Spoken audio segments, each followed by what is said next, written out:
Hello, good morning, beautiful souls, embodied spirits, amazing people. So it's been a while, I've not done a video, and I'll just go straight into it. So we are still going to look into the Lao-Tzu, Tao Te King, the classic translation, and Vian Den Groot's interpretation. So,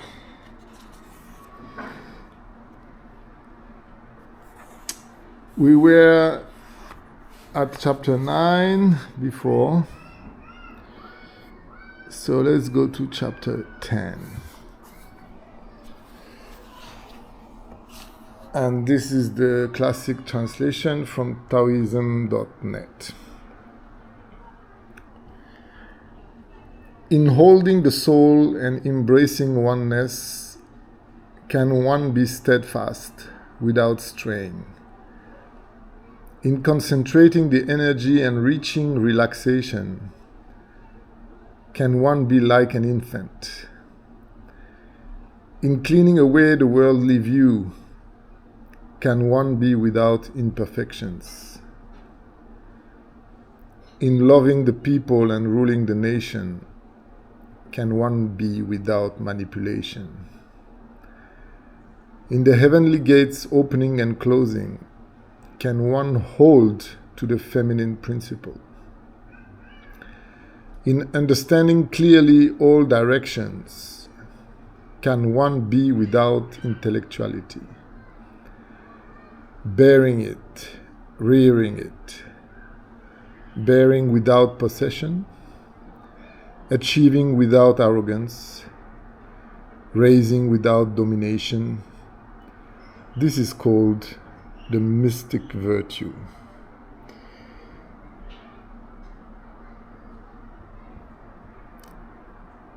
Really, I can't continue further right now because this is just too important to be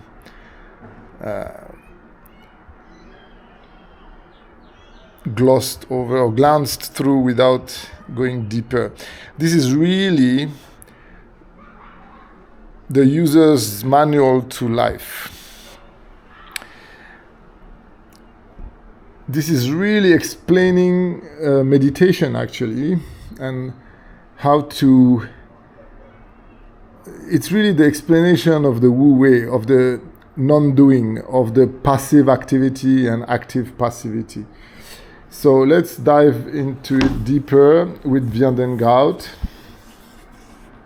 and then I'll comment about this. I'm not even sure we will touch on chapter 11 today. Chapter 10, the one eye that can see love. Developing an eye for an eye. Can one see through one's polarized mind and begin to dissolve the dust of its crystallized dual concepts? Can one uncover behind one's mind one's true identity, formlessness, timelessness, and be rebirthed as the single newborn cleared eye, seeing subject dancing life now? Can one open one's inner eye to witness the perfect dance of source, subject, and life in creation? Can one be and witness, meaning love, life now? Can one eye love creation and all creatures now as source, subject do? Can one contain and be content of all creation now? Then can one step back and dissolve into subject and it back into source? Can one eye give birth, nourish and love life now? The masterful one's life unfolds naturally and generously, expecting nothing in return but return to the source. Being and witnessing selflessly, compassionately, lovingly, that is the supreme virtue. It's almost impossible to comment on this. My God, how am I gonna comment on this? Let's sit outside. Maybe the fresh air, well, not so fresh today in Qatar, but let's see if we can clear any of that to those of you on the brink. Because let's be honest, those who are far from the brink have virtually no chance of grasping this. First of all, because it's ungraspable, but also because it may be a bit too far from one's experience, one's worldview, one's life view. But to a deep meditator, to one who has gone beyond oneself, it's very clear. It's super clear. It's crystal clear. So let's try. Let me be more modest. So let's go back into the classic translation. In holding the soul and embracing oneness, can one be steadfast without strain? So this is very basic meditation guidance. Just holding to your soul, and as a soul witnessing life. But can you be steadfast to just do that, only witnessing all that is, without engaging, without straying, which means without engaging, clutching the mind and the concepts and the speculation, extrapolation, the narrative. So can you simply witness life silently, in a silence of the mind? As I'm doing right now, despite what you may think, I use a very tiny portion of the mind right now to activate my language ability. But it's kept to the bare minimum just to be able to communicate, while the maximum bandwidth of who I am is purely experiencing all this. The kids playing, the mosque, the traffic, the life, the air, the temperature, all these things said into words are just concepts. They mean nothing true if you don't have the actual experience. The actual breathing in of all that is, accepting it, loving it, being present and absent at the same time. This is the process of meditation. This is the first question in that chapter. Second question, in concentrating the energy and reaching relaxation, can one be like an infant? This is what Jesus was advocating, be like children. So you concentrate your energy it's not maybe the right word, concentrate. It's more tapping into your energy, tapping into your spirit, and reaching relaxation. This is very important. Too many people still believe or think that meditation is a concentration exercise where you have to concentrate on your breath or on any part of your body or on anything at all. No. Just be present and relax. It's what Papaji was advocating all his life. It's easier than anything to go from you to you, from eye to eye, from here to here. There is nothing to do. Just be. So it's a relaxation. It's a relaxation. All the great masters that reached enlightenment sometimes after years and years and years of effort and concentration, but sometimes instantly, but always at a point in time in their life when they relaxed, when they actually surrendered and let go. Can one be like an infant? Meaning just embrace life, embrace it as it is, not comparing, not conceptualizing, not forecasting or reminiscing or extrapolating or speculating or judging or replaying or rewriting or anything like that, which are things that we adults tend to do after our rigorous mind training. Some would say brainwashing. In cleaning away the worldly view, can one be without imperfections? So this is a rhetorical question. So you clean away the worldly views. It means you let go. Don't get rid. Don't repress. Don't push.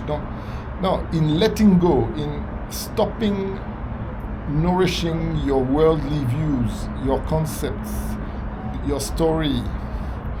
When you just drop all that and just be here now, witnessing, observing, loving what is, can one be without imperfections?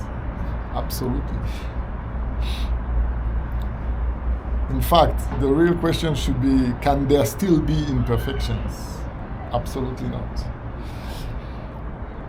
In loving the people and ruling the nation, can one be without manipulation? Okay, this is also rhetorical, but the answer is probably not. So, in loving the people and ruling the nation, it's extremely difficult, if not impossible, to be without manipulation. But a masterful one can be that by not being, by being totally immersed in the reality, the present of what is, and only allowing to contribute to what is the necessity of the moment, sanctioned by spirit. But there will, so what it means here is, can one be without manipulation, meaning deliberate, disingenuous manipulation? Yes. We can be without deliberate or disingenuous or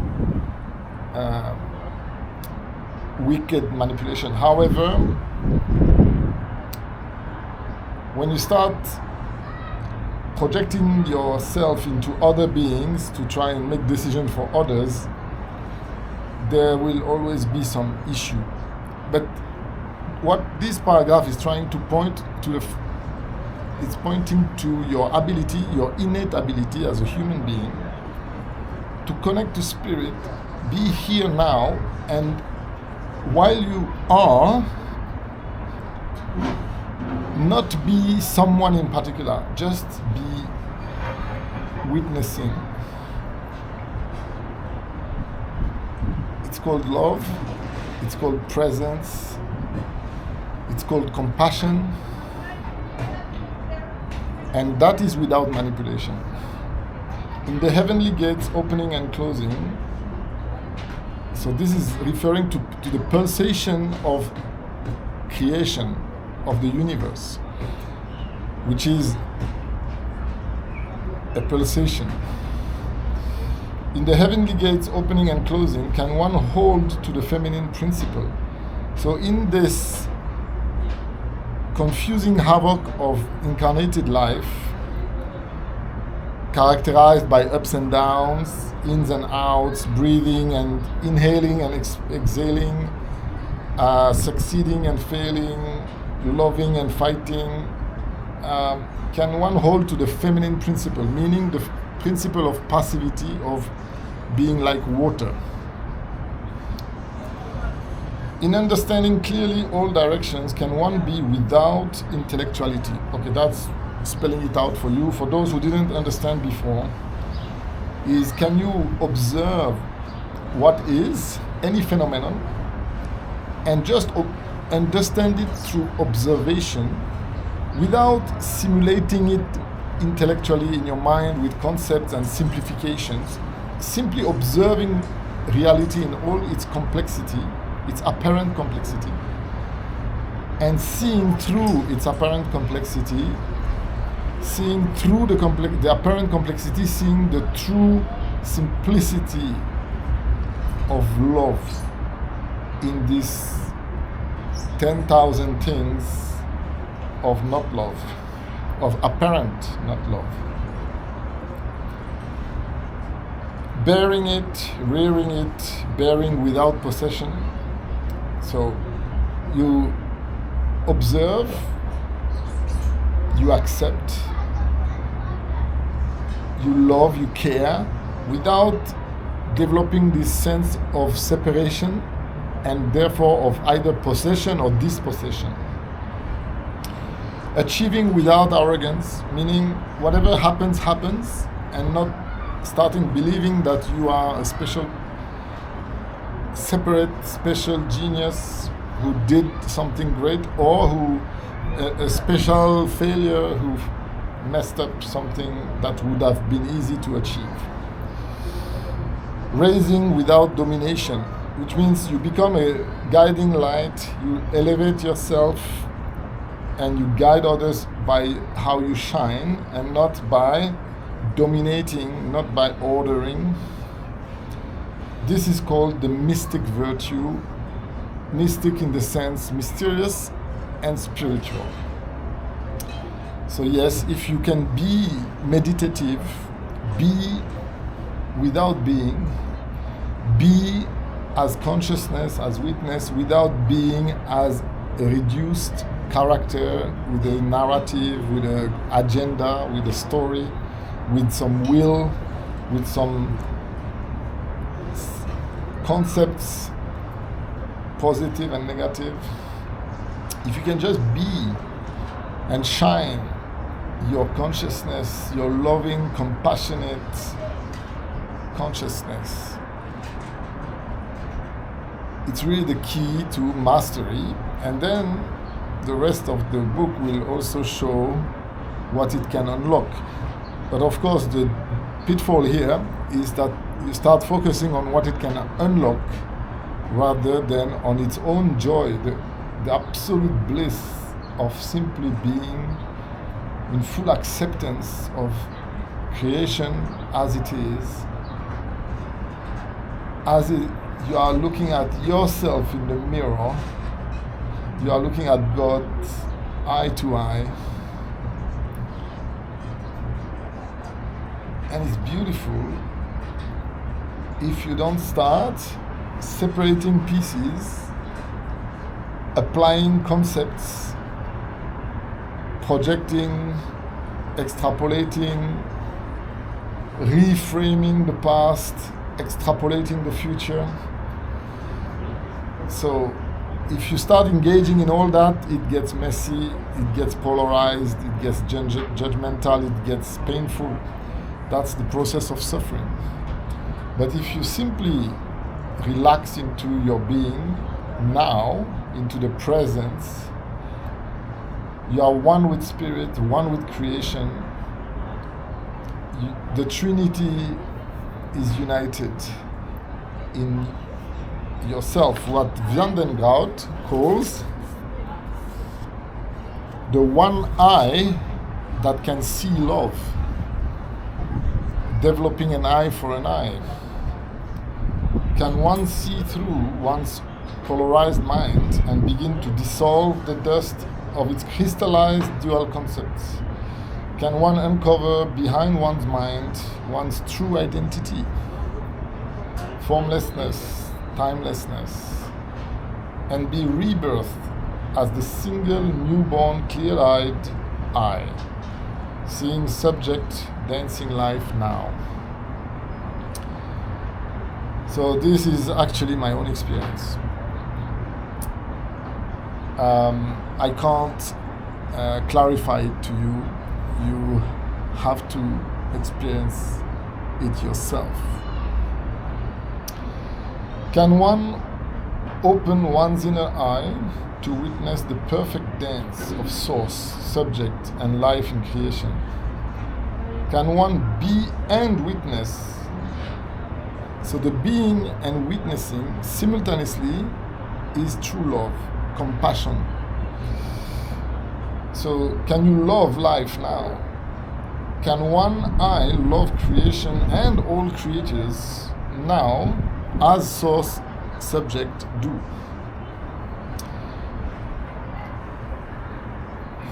Can one contain and be content of all creation now? So there is a word play here, but it's deeper meaning as well. So the content of a vessel, so the vessel can contain something, and the content, the contentment, which is the satisfaction in creation now. So can one contain and be content of all creation now? Can you at the same time be the container and the content? Can you contain the whole creation now and be content? Yes, you can. This is impossible to understand to the human mind, but it's absolutely possible to experience as a human spirit, soul, body, mind complex, provided you keep the body and mind subordinate. Well, that's not right, actually. You don't keep it subordinate. You just fully grasp who you are, and you just relax in your being of everything that is, not just your body or your body mind or your body mind soul, or not even your body mind soul spirit. You are even bigger than that. So when you relax totally in acute presence, intense presence, absolute relaxation, you will experience that. Then one can step back and dissolve into subject and it back into source. Yes. Can one give birth, nourish and love life now? Yes. The masterful one's life unfolds naturally, effortlessly, generously, expecting nothing in return, but return to the source. Being and witnessing selflessly, compassionately, lovingly, that is the supreme virtue. So here, Vian Den Groot clarifies the mystic virtue. Mystic contains an element of mystery in it. Vian Den Groot tries to demystify it. Of course, it's accessible to you only when you are not there, meaning when you simply relax into being without your identity. Remove these garments of your identity, your ideas, your opinions, who you think you are, and all these things, the past, your past, your future, the past, the future, all these concepts. Just let them alone, leave them alone, just stay here, breathing all this air, sound, temperature, beauty, harmony, life. Relax and watch it and love it and relax, and it will reveal itself to you. That's my wish for you, my blessing. But it will happen in your good time, with love. So with that, I'll say goodbye, sayonara, hasta la vista, baby. Bye bye, au revoir, ciao.